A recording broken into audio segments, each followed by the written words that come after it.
Elle est également guidée par son désir de liberté et son inspiration. Je vous parle de Zineb Bennis, une jeune artiste peintre marocaine autodidacte dont les œuvres sont actuellement exposées à la galerie casablancaise de So Art. L'exposition est baptisée Sur le fil. Elle met en avant des portraits majoritairement féminins allant au-delà des codes. L'étoile de la jeune artiste mélange mélancolie, fantasme et sensibilité. Découvrons-les avec Dominique Orlando.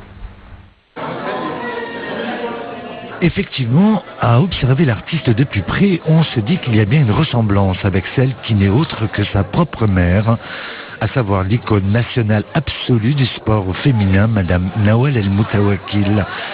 C'est donc tout naturellement que viendra la question mettant en rapport éventuel la pratique du sport et celle des arts plastiques. Je dirais que les deux peuvent se rejoindre dans la notion de challenge. C'est-à-dire qu'on a un objectif, c'est de pousser nos limites, de pousser un petit peu, de voir jusqu'où on peut aller. Donc je pense que le sport et l'art se rejoignent un petit peu sur ces points-là.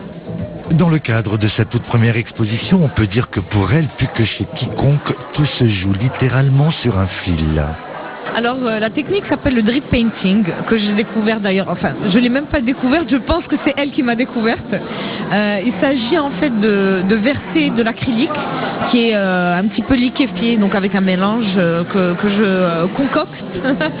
Et la peinture est versée avec un couteau de peinture directement sur la toile qui est disposée au sol. Donc il n'y a pas de contact entre le couteau et la toile. C'est le fruit un petit peu de conversation intérieure. On va dire que j'ai posé un petit peu toutes mes émotions et mes tripes en fait sur ces toiles-là. De l'ensemble de ces visages qui semblent ne demander qu'à s'extraire au plus vite de la toile, c'est tout un kaléidoscope d'émotions qui s'offre à la vue du visiteur. Par exemple, cette toile-ci, c'est un hommage que j'ai voulu rendre à la femme marocaine. Ça représente l'usure, ça représente en même temps la sagesse.